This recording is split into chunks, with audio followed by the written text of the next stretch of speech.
Welcome to Wealth Hustle 247 podcast, your trusted guide to financial literacy, business innovation, and entrepreneurial success. Learn how to grow your wealth, make informed decisions, and turn your ideas into profitable ventures. Turn what you love into what pays. In this episode, we break down how everyday passions, skills you already enjoy, can become profitable online gigs.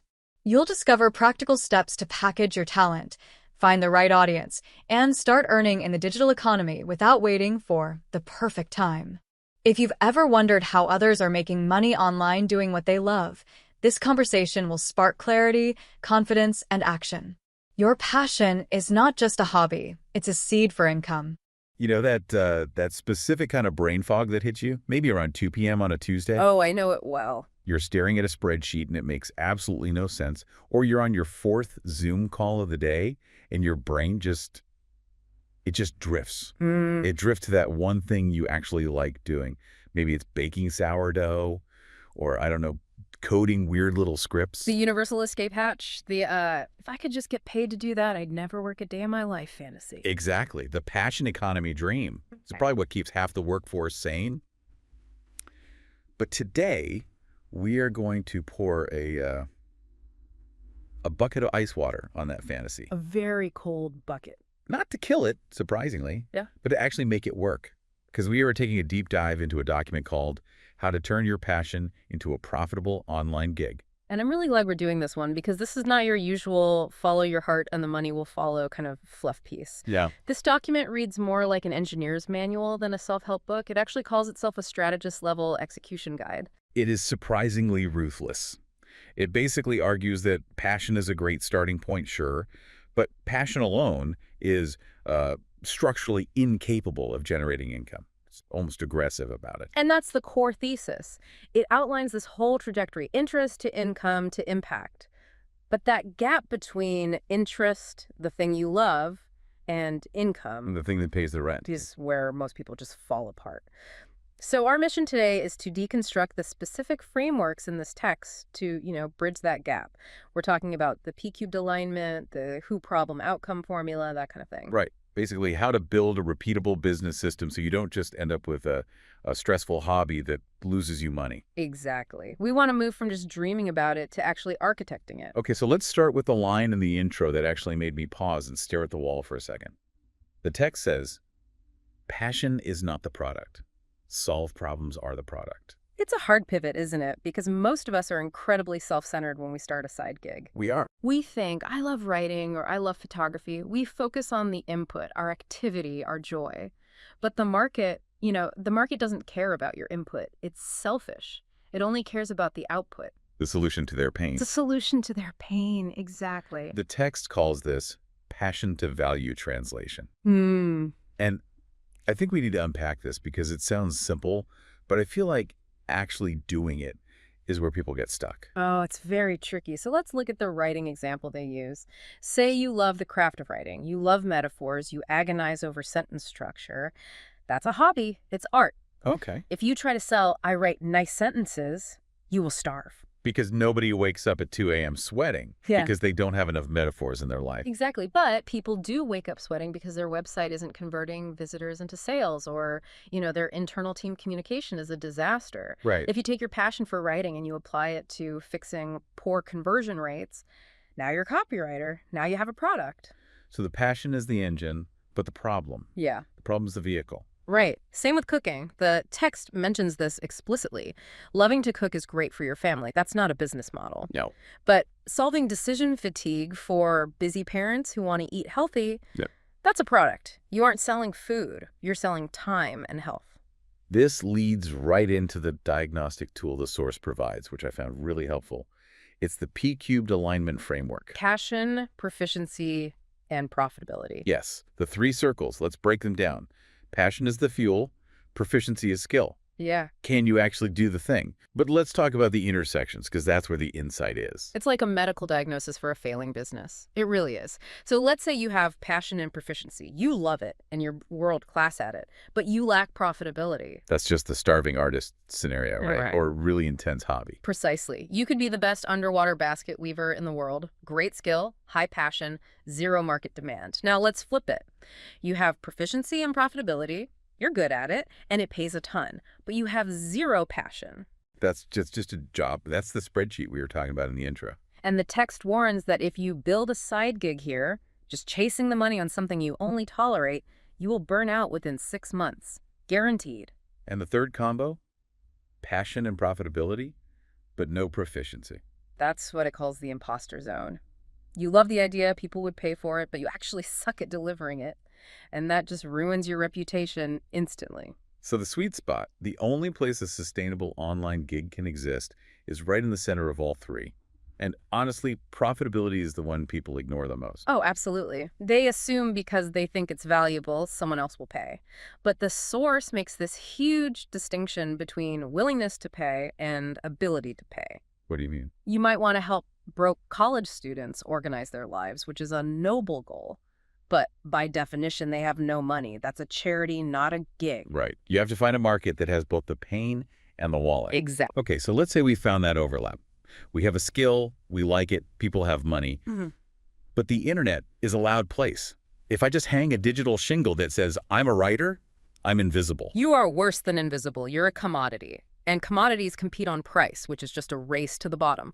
So the source argues you have to niche down or die. And it offers a very specific formula for this. The who problem outcome framework. That's the one. Who you serve, the problem you solve, and the outcome you deliver. I want to see this in action. The text had a case study, right? The hobby photographer. Yes, this is a classic generalist trap. They started out just saying, I take photos, weddings, landscapes, babies, whatever. The jack of all trades. I have a camera. We'll travel. And because they did everything, they couldn't charge a premium for anything. A bride wants a wedding specialist. An Amazon seller wants someone who understands product lighting. So how did they apply the formula? Okay, so who? E-commerce sellers. Problem. Their products look cheap online, which means low sales. And the outcome. High converting, professional product images that increase sales. That's a completely different conversation. You're not talking about aperture anymore. You're talking about sales velocity. And suddenly you aren't competing with every photographer on Instagram. You can charge double because you're solving a specific expensive problem. The source brings in a really interesting geographic angle here too, with a case study from Nigeria, the fashion enthusiast. I love this example because it shows how this works in emerging markets. This person started as a classic influencer wannabe, posting outfit of the day shots, hoping for brand deals. The please notice me strategy works for the top 1%. And starves the other 99, exactly. But she looked at the local market, specifically small and medium enterprises, SMEs in the Nigerian fashion space, and she realized these brands had incredible products, but their Instagram grids looked amateur. So the problem was presentation, trust. Yes. If the feed looks messy, customers don't trust the brand. So she pivoted. She stopped trying to be an influencer and positioned herself as a brand aesthetic consultant. Okay, that sounds fancy, but what was the actual gig? It was incredibly practical. She helped them style shoots with just an iPhone, organize their feed, write better captions. She moved from chasing likes to signing monthly retainers. And the lesson the text draws from this is about clarity over complexity. Right. In a lot of markets, you don't need some complex 17-step sales funnel. You just need to clearly solve a visible problem for a business that has cash flow. She just professionalized a pain point. Okay, so we've niched down, we know who we're helping. Now comes the part that gives everyone anxiety, asking for the money. The sales conversation, yeah. Ooh. The anxiety usually comes because you feel like you're taking something. The source flips this using something called the offer stack. The goal is to make the value so obvious that saying no makes the client feel stupid. Exactly. It has 4 layers: core service, speed, support, and risk reversal. Let's role play this. You be the typical freelancer. Sell me social media services. Okay, I'll be the client. Go ahead. Clears throat. Hi, I'm a social media manager. I can post on your Instagram 3 times a week. My rate is $25 an hour. Okay, stop. I'm bored, and I'm already anxious. I'm calculating hours. I see you as a cost, an expense. Now let's do it with the stack from the text. Okay, take 2. I help local businesses generate qualified leads in 60 days or less. Stop there. That's the core outcome. I'm already listening because you said leads, which is money for me. Now stack it. And I do this with my proprietary lead gen system. Plus, I include a rapid launch bonus where your ads are live in 48 hours. That's speed. I want results yesterday, so that hooks me. Keep going. You also get 24/7 access to a client dashboard to see real-time results. That's the support. And finally, if we don't hit the target lead count, I work for free until we do. Risk reversal. That is the killer. That part scares me, though. I mean, working for free, that sounds dangerous. It should scare you a little. That keeps you honest. But think about it from my perspective as the client. In the first pitch, the risk is 100% on me. Right. In the second pitch, the risk is on you. If you're confident in your skill, that proficiency circle, you should be willing to take that bet. It changes the pricing model completely. You can't charge hourly for that. No, and the source is militant about this. Hourly pricing is a trap. It calls it an income ceiling. Yeah. If you get better and faster at your job, you finish in fewer hours, which means you make less money. That's a broken system. Totally broken. Yeah. So you move to outcome-based pricing. You pay for the leads, not the hours. There's a great line. Underpricing leads to burnout and resentment. Okay, so we've got the niche, we've got the offer. But eventually, even with outcome-based pricing, you hit a wall. There are only so many hours in the day. This is the scaling wall, the transition from gig to business, and the source suggests a very specific trajectory. Service first, product second. That goes against a lot of what you see online. Everyone says, build the course, passive income. And that's why most courses fail. If you build a product before you've served clients, you're just guessing what they need. Services are paid market research. So once you solve the same problem for 10 clients manually, then you package it. The Nigerian math tutor case study is perfect here. Right, the education archetype. He was a great tutor, but he was limited by physics. He could only be in one place at one time. And if he got sick, income stopped. So first, he identified the high-pressure niche, WAEC and JM exams. These are massive, high-stakes tests in West Africa. So instead of cloning himself, he cloned his lessons. Exactly. He recorded his best lessons. But here's the genius part, the distribution. He didn't build a fancy website. He sold access via WhatsApp and Telegram. That's meeting the market where they are. Low barrier to entry. Minimal tech headache. He created a recurring income stream during exam season that served thousands.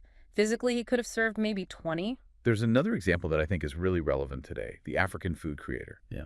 This touches on cultural leverage. Yes. So this person started as a home cook sharing recipes. But the strategic shift was recognizing who the real high-value audience was. It wasn't just people in the local market. It was the diaspora. People living in London, Houston, and Toronto. They miss the taste of home. They have disposable income. But they might not know how to cook the traditional dishes. So she packaged recipes into digital meal plans and video tutorials for them. She sold connection and nostalgia, not just food. And the source makes a great point here. Your specific cultural knowledge is a massive competitive advantage that is a productizable asset. Okay, so we see the potential. But let's talk brass tacks. Execution. How do you actually get that first client without being, annoying? The source calls this the trust-building loop. It warns against just cold pitching, spamming people's DMs. Instead, it's a 4-step cycle. Okay, step 1, share insights. Don't pitch, teach. Go where your ideal clients hang out and just answer questions. Share what you know. Step 2, demonstrate results. If you don't have clients yet, do spec work. Rewrite a landing page for a brand you like. Send it to them and say, hey, I saw this could be better. Here's how I'd fix it. Step 3, show proof. Once you get a win, shout about it. Testimonials, screenshots, data. Proof is the currency of the internet. And finally, invite conversation.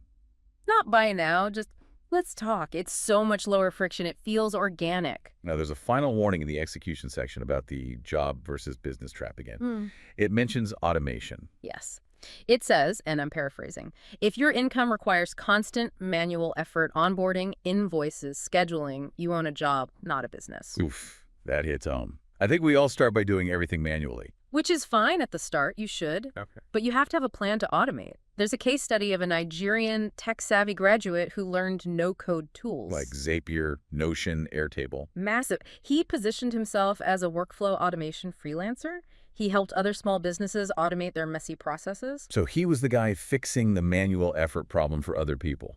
Exactly. And the beautiful part is he was living locally but earning foreign currency because efficiency is a global language. He built a system for himself that allowed him to build systems for others. It really all comes back to that initial idea we talked about, architecture.